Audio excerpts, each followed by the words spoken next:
Bonjour, donc c'est la fin de journée et j'ai 10 minutes de détente sur le financement à vous proposer. Donc je vais vous épargner sur ces 10 minutes toutes les notions financières, les révisions sur les normes IFRS, Code des marchés publics. Je ne vais pas vous faire un panorama de toutes les solutions de financement qui existent, location simple, financière, opérationnelle, prêt vert, éco-PTZ, C2E, etc., etc. Ma mission, justement, chez Schneider Electric, c'est de rendre accessibles et simples ces financements, c'est-à-dire de les intégrer dans nos solutions, pour justement accélérer et permettre cette transition énergétique dont nous parlons.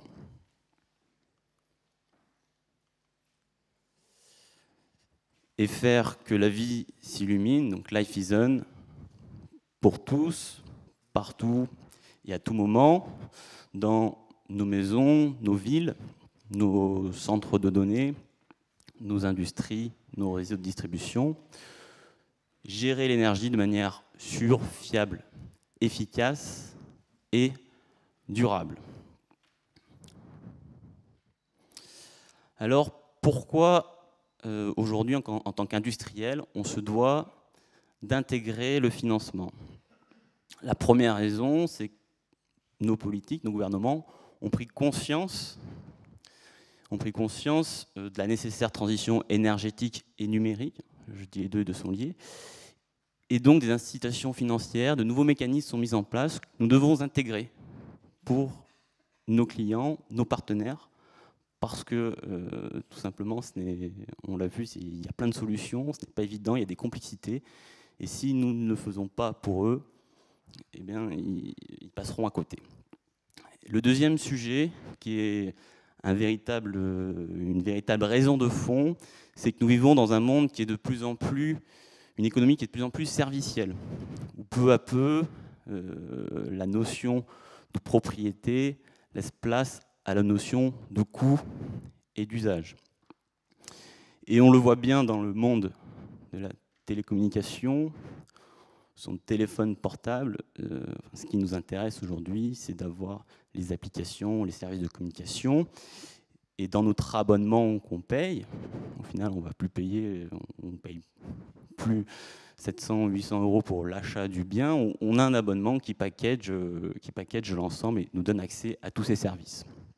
Et donc, c'est tout simplement la mutation qui est en train de connaître notre secteur de l'énergie et que nous poussons pour passer ces premières barrières d'investissement, donc proposer des solutions toutes packagées, produits, équipements, services, financement. Ici, quand on parle d'abonnement, en fait, on parle de location, parce que ce qui intéresse aujourd'hui l'usager, c'est bien l'usage. Je prends un cas qui parle à tout le monde, de bornes de recharge, d'infrastructures de véhicules électriques. Ce qui intéresse le concessionnaire, in fine, ce n'est pas d'avoir acheté la borne, c'est d'avoir le point de charge connecté et disponible sur la durée de sa période d'usage.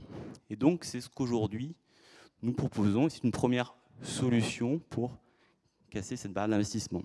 C'est aussi un premier pas en termes de vision sur et vers l'économie circulaire, puisque nous, fournisseurs industriels, on va pouvoir, comme la propriété du bien nous reste, on va pouvoir gérer sur l'ensemble du cycle de vie cet équipement.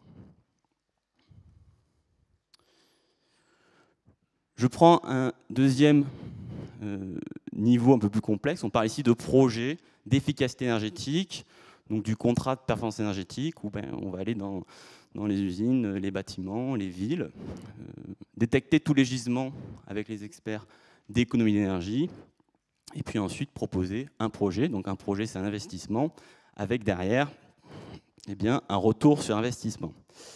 Alors la problématique, c'est effectivement l'investissement à débourser pour faire un projet d'économie d'énergie qui, comme ça, n'apparaît pas forcément ma priorité quand voilà, j'ai d'autres budgets alloués sur d'autres sujets plus prioritaires. Intégrer systématiquement le financement permet de changer radicalement la vision du projet pour nos usagers, nos clients. On l'a vu, il y avait un grand nombre de solutions de financement. Donc on va commencer à intégrer des C2E, des subventions, du tiers financement. Tout à l'heure, on parlait voilà, de créer dans la région des sociétés tiers de financement. Eh bien, le projet d'économie d'énergie, je vais directement lisser mes coûts et mettre en face mes économies. Et tout de suite, le projet devient plus intéressant. Donc ça, c'est quand même un changement qu'on a connu sur le secteur. On est quand même des fournisseurs technologiques aujourd'hui d'intégrer ces solutions.